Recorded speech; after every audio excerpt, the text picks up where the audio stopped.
முதல் வணக்கம் நேயர்களுக்கு இனிய காலை வணக்கம். ஒரு கதையை கேட்டவுடன் அந்த கதை நம்ம ஏதாவது ஒரு மாற்றம் செய்யணும், நம்மளை திருப்பி போடணும், நம்மளுக்கு ஒரு திருப்பு முனை அமையணும். அதான் கதை. அப்படி ஒரு சம்பவம் இப்போ சொல்ல போகிற மனிதர் ரொம்ப ஆச்சரியமான மனிதர். அவர்கிட்ட நம்ம நிறைய கற்றுக்கிற வேண்டிய விஷயமும் அரிதாக நிறையா இருக்குது. அப்படிங்களா, 7 வயசில் அவர் தந்தை அவர் விட்டு பிரிஞ்சிடார்.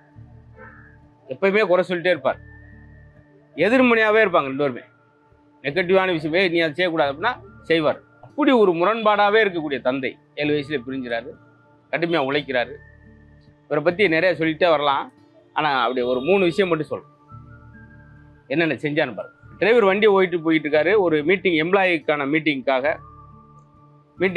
போய்கிட்டு இருக்கும்போது டிரைவர், சார் ஓனரை கூப்பிட்டு, சார் கொஞ்ச நேரம் டீ சாப்பிட்டுக்கிட்டுங்க, டயர் பஞ்சர் ஆகிடுச்சு மாற்றிடுறேன் அப்படின்ட்டு இறங்கிட்டு எல்லா எம்ப்ளாயும் தேடுறாங்க. அவரை காண சேர்மனை எங்கன்னு பார்த்தா அவரும் டிரைவரோட சேர்ந்து டயருக்கு ஹெல்ப் பண்ணிக்கிட்டு இருக்கார், பஞ்சர் ஓட்டிக்கிட்டு இருக்கார். சார் நீங்கள் இவ்வளோ பெரிய சேர்மன், யார் இந்த 7 வயசில் சொன்னேனே அவரை தான் சொல்லிக்கிட்டு இருக்கேன், கம்பெனிக்கு சேர்மன், இவ்வளோ ஒரு கோடீஸ்வரர், நீங்கள் போய் இதுக்கு அந்த பஞ்சர் ஓட்டிட்டு அந்த வேலை பார்த்துக்கிட்டு இருக்கீங்க.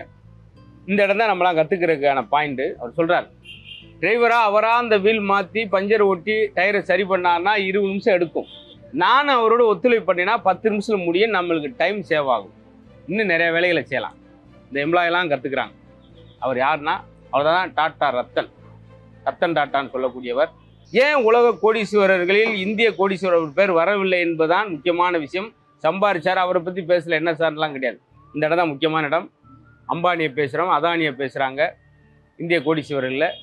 ஆனால் ரத்தன் டாட்டா அவர்கள் தன் வருமானத்தில் 66% ட்ரஸ்ட்டுக்காக, சமூக சேவைக்காக, நல்லிணக்கத்துக்காக கொடுத்து வரக்கூடிய உலகத்திலேயே மிகச்சிறந்த சேவையாளர், கொடையாளர் யாருன்னு கேட்டிங்கன்னா ரத்தன் டாட்டா. அதனால தான் அவர் இந்தியாவில் இவ்வளோ ஒரு கோடீஸ்வரர், 20 கம்பெனிக்கு மேற்பட்ட கம்பெனி இருந்தால் கூட கோடீஸ்வரர் லிஸ்ட்டில் வராததுக்கு காரணம் எனக்கு மக்கள் சேவை தான். அதனால் கற்றுக்கொள்வது யாரிடம் இருந்தாலும் கற்றுக்கொள்ளலாம், எதை வேணாலும் கற்றுக்கலாம், அது நல்ல விஷயமா இருக்கணும்.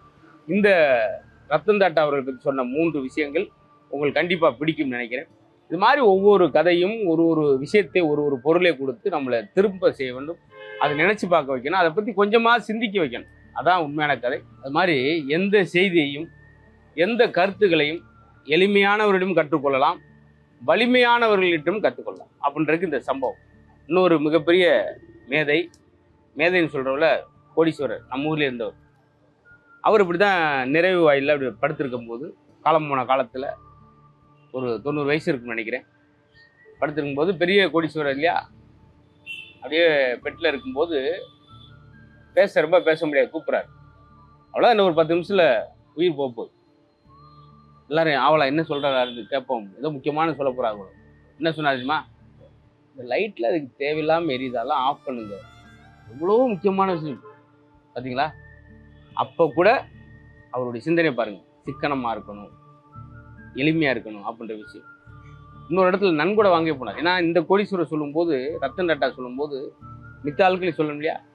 கோடீஸ்வரர்கிட்ட ஒருத்தர் நன்கொடை வாங்க போயிருக்கான், போய் உட்காந்துன்னு லைட்லாம் ஆஃப் பண்ணிட்டார். இவனுக்கு ஆச்சரியம், என்ன சார் நம்ம வாயும் பேச போகுது, எதுக்கு தேவையில்லாமல் லைட்டு, இவன் முடிவு பண்ணிட்டான்.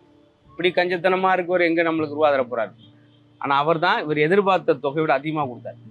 எப்படி சார் ஒரு 2 நிமிஷம் லைட் எரியுக்கு ஆஃப் பண்ணுறீங்க, இவ்வளோ ஒரு தொகையை, அந்த லைட்லாம் ஆஃப் பண்ணனால தான்ப்பா அவன்கிட்ட கொடுக்குறேன். இந்த மாதிரி சிக்கனமாக இருந்தாலும் இந்த பணத்தை சேர்த்து அது ஒரு நல்ல விஷயத்துக்காக போட்டுங்க. பார்த்தீங்களா, பணத்தை யார் வேணாலும் சம்பாதிக்கலாம், ஆனால் அதை சிக்கனம் பண்ணுறது சிலரால் மட்டும்தான் முடியும். அதுவும் ஒரு நல்ல விஷயம். அவளை சிக்கனம் பண்ணது நல்ல காரியத்துக்காக போது பாருங்க. அது மாதிரி ரத்தன் டாட்டா அவர்கள் நிறை வாழ்க்கை வரை திருமணம் ஆகாமல் நிறைய சாதனைகள் செய்திருக்கிறார். இது மாதிரி பெரியவர்கள், வலிமையானவர்கள், எளிமையானவர்கிட்ட நிறைய நம்ம கற்றுக்கிட்டே இருக்கோம். அதுக்கு தான் அந்த ஒரு ஊரில் பகுதியில் நிறைய சம்பவங்களை, அரசியல், ஆன்மீகம், தனி மனிதன், குணநலங்கள் எல்லாத்தையும் பற்றி பேசுகிறது. அதுக்காகத்தான் நீங்கள் கற்றுக்கொள்வீன்னு ஆசை இருக்குது, தெரிஞ்சுக்கிறது சந்தோஷம். மீண்டும் சந்திப்போம். நன்றி, வணக்கம்.